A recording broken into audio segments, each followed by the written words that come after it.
انہی میں سے ایک آتا ہے کہ آپ صلی اللہ علیہ وسلم سے سوال کیا گیا کہ کون سا کلام افضل ہے؟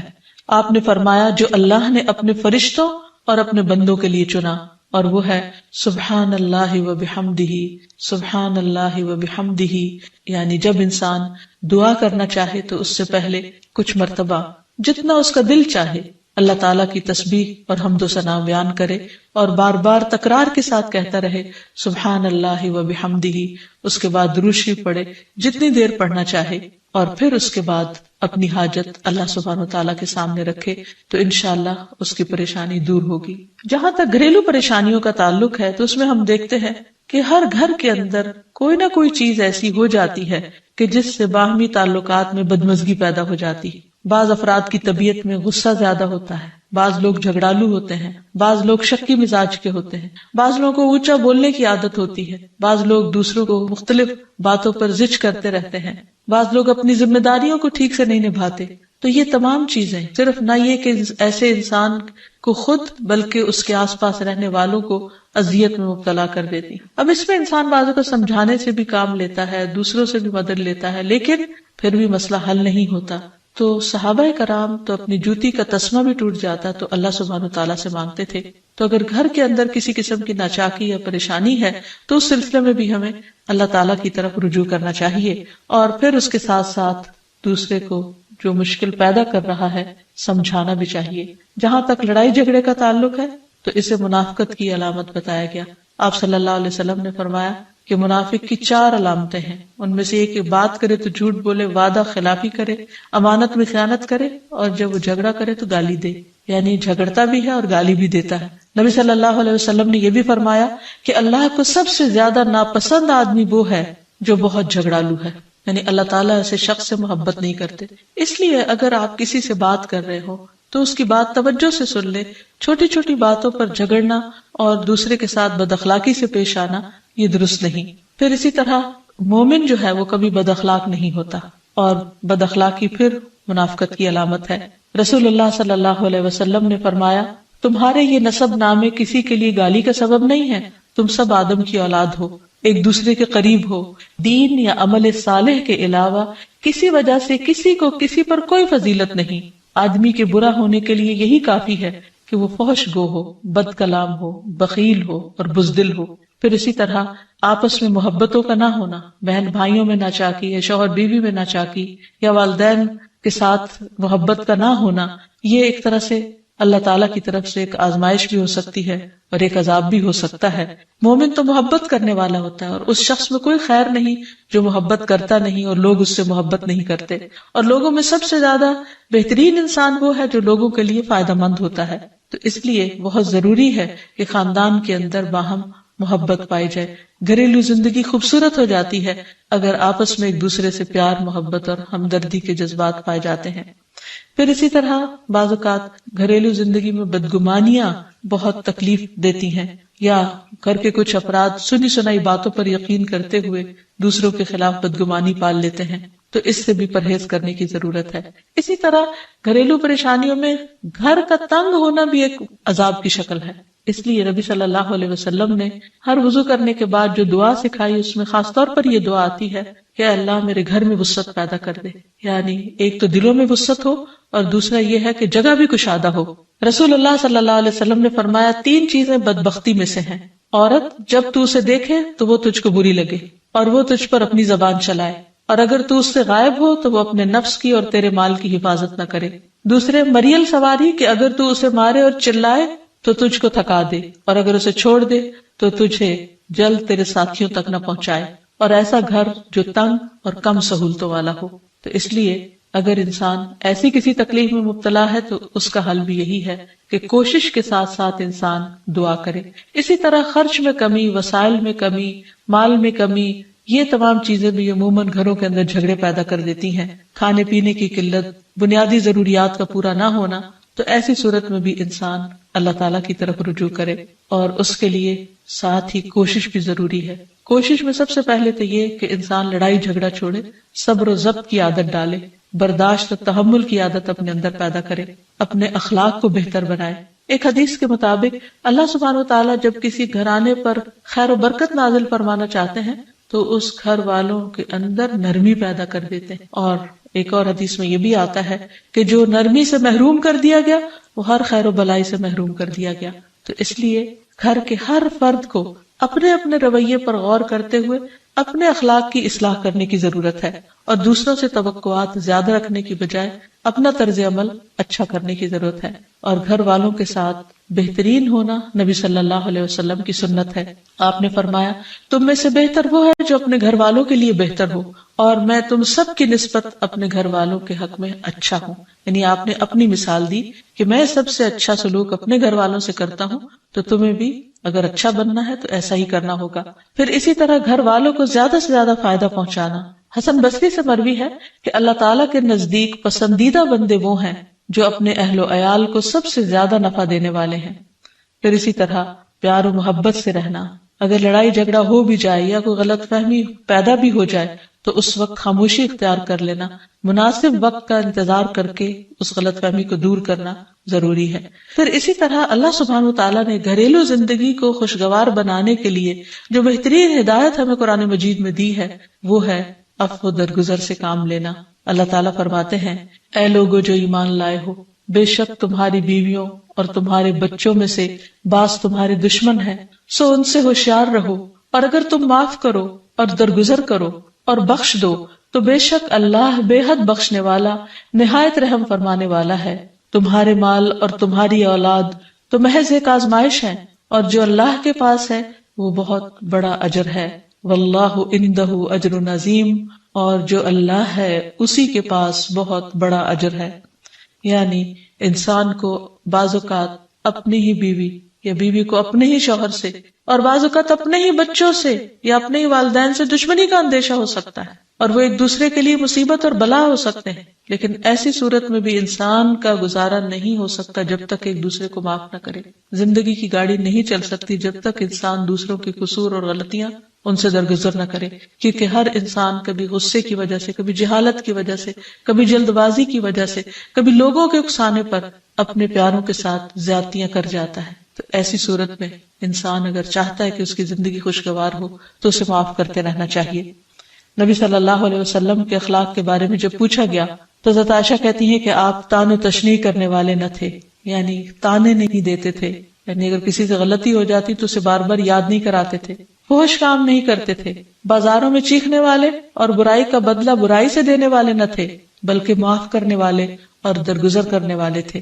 اور حقیقت یہ ہے کہ جو جس کے جتنا قریب ہوتا ہے، جیسے گھر والے ہیں، اس کی غلطیاں اور اس کی کمزوریاں زیادہ سامنے آتی ہیں، اور پھر وہ ریپیٹڈلی سامنے آتی ہیں، بار بار سامنے آتی ہیں. تو ایسی صورت میں معاف کرنا بھی مشکل لگتا ہے، لیکن پھر بھی معاف کیے بغیر گزارا نہیں. پھر اسی طرح یہ ہے کہ انسان اگر ہمیشہ دوسروں کا حق ادا کرنے کی فکر کرے تو اس سے بھی بہت سے جھگڑے ختم ہو جاتے ہیں. شوہر اگر بیوی کو حق دینے والا ہو، بیوی خوشی سے شوہر کا حق دینے والی ہو، بہن بھائی ایک دوسرے کے اوپر قربانی کرنے والے یعنی ایثار کرنے والے ہوں، تو ایسی صورت میں گھر کا ماحول بہت خوشگوار ہو سکتا ہے. عورت کے بارے میں فرمایا نبی صلی اللہ علیہ وسلم نے کہ عورت اس وقت تک ایمان کی حلاوت نہیں پا سکتی جب تک کہ وہ اپنے شوہر کا حق ادا نہیں کرتی.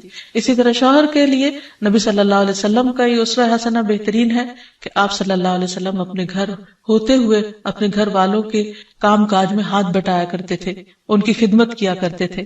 جب نماز کا وقت ہوتا تو فوراً نماز کے لیے تشریف لے جاتے. آپ اپنے چھوٹے چھوٹے کام خود کر لیا کرتے تھے. یعنی اس سے بھی یہ پتہ چلتا ہے کہ خوشگوار گھریلو تعلقات میں دوسرے پر بوجھ نہ بننا ایک بہت اہم نقطہ ہے، کیونکہ اگر ہر انسان اپنی ذمہ داری خود لے لے تو دوسروں کے لیے وہ خوشگوار ہو جاتا ہے. پھر اسی طرح گھر والوں کو اگر کوئی غم، تکلیف یا پریشانی ہو تو اس موقع پر اپنے اختلافات کو بھول کر ان کی مدد کرنا، ان کی کیئر کرنا اور ان کی دلجوئی کرنا یہ بھی بہت ضروری ہے. اور حد الوسع گھر کا ماحول خوشگوار رکھنا چاہیے، ایک دوسرے کا احساس کرتے ہوئے اور ایک دوسرے کے کاموں میں عیب نہ نکالتے ہوئے اور ایک دوسرے کو اپریشیٹ کرتے ہوئے، ایک دوسرے کی اچھی خوبیوں کو اور اچھی باتوں کی تعریف کرتے ہوئے، اور اسی طرح بعض اوقات اپنی خواہشات کو پیچھے کرتے ہوئے. کیونکہ اگر ہر انسان یہ چاہے کہ زندگی اس کے مطابق، کیونکہ اگر ہر انسان یہ چاہتا ہو کہ ہر کام گھر میں اس کی مرضی کے مطابق ہو تو یہ ممکن نہیں. بہت سے گھروں میں ساس بہو کا جھگڑا کس بنا پر ہوتا ہے، یا آپس میں قریبی رشتوں کا جھگڑا اور فتنہ فساد کس وجہ سے ہوتا ہے؟ کیونکہ ہر شخص یہ چاہتا ہے کہ گھر کا نظام اس کی مرضی کے مطابق ہو، حالانکہ ایسا ہونا ممکن نہیں. تو اس لیے ہر انسان کو اپنی رائے بھی دینی چاہیے، لیکن دوسروں کی رائے کا بھی احترام کرنا چاہیے. اپنی ضرورت بھی پوری کرنی چاہیے، لیکن اس کے ساتھ ساتھ دوسروں کی ضروریات کا بھی خیال کرنا چاہیے. پھر اسی طرح بہت سے معاملات میں قناعت اختیار کرنی چاہیے، کیونکہ یہ زندگی بذات خود ایک امتحان ہے، اور اصل عیش و عشرت کی جگہ جنت ہے، دنیا نہیں، یا دنیا کا گھر نہیں. تو اس لیے ضروری ہے کہ مشکل حالات میں انسان اپنے عزیزوں کا، پیاروں کا، گھر والوں کا ساتھ دے، ان کی مدد کرے. مثلا شوہر کے اگر معاشی حالات تنگ ہیں تو بیوی ناجائز مطالبات نہ کرے. اسی طرح اگر بیوی بیمار ہے تو شوہر اس سے بہت زیادہ گھر کے کام کا مطالبہ نہ کرے. تو ایک دوسرے کے حالات کی رعایت کرتے ہوئے اگر انسان ایک دوسرے سے توقعات رکھے تو اس سے بھی حالات بہت خوشگوار ہو سکتے ہیں. اور پھر یہ کہ ہمیشہ دوسروں کی چھوٹی چھوٹی ایفرٹ پر ان کے لیے شکر گزاری کے جذبات ہونے چاہیے. مثلا اگر کوئی آپ کو گھر میں پانی پلا دے تو آپ اس پر بھی شکریہ بولیں. ہم عام طور پر اگر گھر سے باہر کہیں ہوتے ہیں اور کوئی ہمارے ساتھ تھوڑے سا بھی احسان کا معاملہ کرے تو ہم اس کے احسان کو مانتے ہیں، لیکن گھر والوں کا احسان ماننا ایک مشکل کام لگتا ہے. تو اس لیے اگر ہم چاہتے ہیں کہ گھریلو زندگی خوشگوار ہو تو اس میں گھر والوں کے احسان کو بھی ماننا ضروری ہے. اور پھر چھوٹی چھوٹی اذیتوں کو بہت مینشن نہیں کرنا چاہیے، ان کا ذکر نہیں کرنا چاہیے، ان پر صبر کرنا چاہیے. تو جو شخص شکر اور صبر سے کام لیتا ہے اس کی زندگی لازماً خوشگوار ہوتی ہے. لیکن اس کے باوجود بھی اگر گھریلو زندگی میں تنگی ہو، تکلیف ہو، آپس کی ناچاکی ہو، دشمنی ہو، پریشانی ہو، بہت بے چینی ہو، تو پھر اللہ سبحانہ وتعالی ہی کی طرف رجوع کرنا چاہیے. کیونکہ قرآن مجید میں آتا ہے وَإِن يُرِدْكَ بِخَيْرٍ فَلَا رَادَّ لِفَضْلِهِ يُصِيبُ بِهِ مَن يَشَاءُ مِنْ عِبَادِهِ وَهُوَ الْغَفُورُ الرَّحِيمُ. اور اگر اللہ تمہیں کوئی تکلیف پہنچانا چاہے تو اس کے سوا کوئی اسے دور کرنے والا نہیں، اور تجھ سے کوئی بھلائی کرنا چاہے تو کوئی اسے ٹالنے والا نہیں. وہ اپنے بندوں میں سے جسے چاہے فضل سے نوازتا ہے، اور وہ بخشنے والا اور رحم کرنے والا ہے. تو اس لیے چھوٹی چھوٹی تکلیفوں پر بھی فوراً اللہ کا ذکر، اللہ کی یاد، اللہ کی تسبیح انسان کے دل کو سکون بخشتے. اور نبی صلی اللہ علیہ وسلم نے خصوصاً اپنی پیاری بیٹی فاطمہ رضی اللہ تعالی عنہا کو جب وہ گھر کے کام کاج کر کے تھک جاتی تھی، کیونکہ اپنے ہاتھ سے چکی پیستی، اپنے ہاتھ سے آٹا گوندتی، اپنے ہاتھ سے اپنے گھر کے کام کاج کرتی، بچوں کو لک آفٹر کرتی، تو بہت تھک جاتی تھی. اور اسی تھکاوٹ کی وجہ سے انہوں نے ایک دفعہ نبی صلی اللہ علیہ وسلم کے پاس جب کچھ قیدی آئے تو خادم کا مطالبہ کیا، لیکن آپ صلی اللہ علیہ وسلم نے ان کو خادم دینے کی بجائے یہ تسبیحات سکھائی اور فرمایا کہ جب تم اپنے بستر پر جانے لگو تو 33 بار سبحان اللہ، 33 بار الحمدللہ اور 34 بار اللہ اکبر پڑھ لیا کرو. اور اسی لیے یہ تسبیحات فاطمہ کے نام سے بھی معروف ہیں. تو رات کو خاص طور پر بستر پر لیٹ کر یہ تسبیحات ضرور پڑھ لینی چاہیے، کیونکہ یہ گھریلو کام کاج کی تھکاوٹ کا بہترین علاج ہے اور خادم کی جگہ کفایت کرنے والی دعائیں ہیں. پھر اسی طرح گھر میں وسعت اور کشادگی کی دعا، اللہم اغفر لی ذنبی ووسع لی فی داری وبارک لی فی رزقی. اے اللہ میرے گناہ معاف کر دے، میرے گھر میں وسعت پیدا کر دے اور میرے رزق میں برکت عطا کر دے. پھر اسی طرح چھوٹی چھوٹی پریشانیوں کے سلسلے میں مثلاً بچے کو چوٹ لگ گئی یا اچانک کسی وبائی مرض کا کوئی شکار ہو گیا تو علاج معالجے کے ساتھ ساتھ دعا کرنا ضروری ہے. مثلا گھر والوں میں سے اچانک کسی کو کوئی ایسی بیماری آ گئی، کوئی سٹروک ہو گیا یا ہارٹ اٹیک ہو گیا تو سارے گھر والے پینک ہو جاتے ہیں. ایسی صورت میں پریشانی کا صرف اظہار کرتے رہنے سے اور غمگین رہنے سے مریض کی مدد نہیں کی جا سکتی. تو اس موقع پر اللہ تعالیٰ سے دعا کرنی چاہیے. اور ایک بہت خوبصورت دعا جو نبی صلی اللہ علیہ وسلم نے حضرت اسماء بنت امیس کو سکھائی تھی کہ آپ نے فرمایا کیا میں تمہیں ایسے کلمات نہ سکھاؤں جن کو تم پریشانی کے وقت پڑھا کرو. اور وہ کلمات ہیں اللہ اللہ ربی لا اشرک بہ شیئا، اللہ ہی میرا رب ہے، میں اس کے ساتھ کسی چیز کو شریک نہیں بناتی. اور آخر میں یہ کہ گھر والوں کی باہمی محبت اور الفت اور تعلقات کی بہتری کی دعا کرنی چاہیے جو پیارے نبی صلی اللہ علیہ وسلم نے ہمیں سکھائی ہے. وہ دعا ہے اللہم الف بین قلوبنا واصلح ذات بیننا واہدنا سبل السلام ونجنا من الظلمات الى النور وجنبنا الفواحش ما ظهر منها وما بطن وبارك لنا في اسماعنا وابصارنا وقلوبنا وازواجنا وذرياتنا وتب علینا انک انت التواب الرحیم وجعلنا شاکرین لنعمتک مثنین بها قابلیہا واتمها علینا۔ اے اللہ ہمارے دلوں میں الفت پیدا فرما دے اور ہمارے آپس کے معاملات کی اصلاح کر دے، ہمیں سلامتی کے راستوں کی رہنمائی فرما اور ہمیں اندھیروں سے نجات دے کر نور کی طرف لے آ، اور ہمیں تمام ظاہری اور چھپی بدکاریوں سے محفوظ رکھ، ہمارے کانوں اور ہماری آنکھوں اور ہمارے دلوں اور ہماری گھر والیوں اور ہمارے بچوں میں برکتیں عطا فرما، ہماری توبہ قبول فرما۔ بلا شبہ تو بہت زیادہ توبہ قبول کرنے والا اور رحمت کرنے والا ہے۔ ہمیں اپنی نعمتوں کا شکر ادا کرنے والا بنا اور ان کی تعریف کرنے والا اور ان کو قبول کرنے والا بنا دے۔ ان نعمتوں کو ہم پر کامل فرما دے، یعنی ان نعمتوں کو ہم پر تمام کر دے۔ تو کس قدر جامع اور خوبصورت دعا ہے جو نبی صلی اللہ علیہ وسلم نے ہمیں سکھائی۔ گھریلو زندگی کو خوشگوار بنانے کے لیے ان دعاؤں کو پڑھتے رہنا چاہیے، یاد کر لینا چاہیے، قبولیت کے مواقع پر پڑھنا چاہیے۔ اگر زبانی یاد نہ بھی ہو تو دیکھ کر پڑھ لینا چاہیے، اور اگر ان کا ترجمہ نہ آتا ہو تو اردو میں پڑھنے میں بھی کوئی حرج نہیں، لیکن اللہ تعالیٰ سے مانگتے رہیے، کیونکہ ساری مشکلات کا حل صرف۔ عن ابی موسیٰ عن النبی صلی اللہ علیہ وسلم قال مثل البیت الذی یذکر اللہ فیہ والبیت الذی لا یذکر اللہ فیہ مثل الحی والمیت، رواہ مسلم۔ سیدنا ابو موسیٰ رضی اللہ عنہ سے روایت ہے، نبی صلی اللہ علیہ وسلم نے فرمایا، جس گھر میں اللہ تعالیٰ کا ذکر کیا جاتا ہے اور جس گھر میں اللہ تعالیٰ کا ذکر نہیں کیا جاتا وہ زندہ اور مردہ کی مثل ہے۔ اللہ کے بندے، اللہ سے محبت کرنے والے ہر حال میں اللہ کو یاد کرتے رہتے ہیں، خواہ وہ اپنے گھر میں ہو یا گھر سے باہر۔ الذین یذکرون اللہ قیاما وقعودا وعلی جنوبہم، وہ جو اللہ کا ذکر کرتے ہیں کھڑے، بیٹھے اور لیٹے۔ ایسے لوگ دنیا کے کسی بھی حصے میں ہوں، کوئی بھی کام کر رہے ہوں، ان کے دلوں میں اللہ کی یاد سمائی ہوئی ہوتی ہے۔ ان کے دلوں میں اللہ کی یاد صرف مسجد کی حد تک یا کسی خاص جگہ سے ہی مخصوص نہیں ہوتی، بلکہ وہ اپنے گھروں میں بھی اللہ کو یاد کرتے ہیں۔ اس حدیث کے مطابق وہ گھر جن میں اللہ کا نام بلند ہوتا ہے، جس میں ذکر کیا جاتا ہے، وہ اس شخص کی طرح ہے جو زندہ ہو۔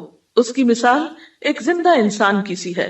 اس کے برعکس وہ گھر جس میں اللہ کا نام نہ لیا جاتا ہو، اللہ کا ذکر بلند نہ ہوتا ہو، اس گھر کی مثال ایک مردہ کی سی ہے۔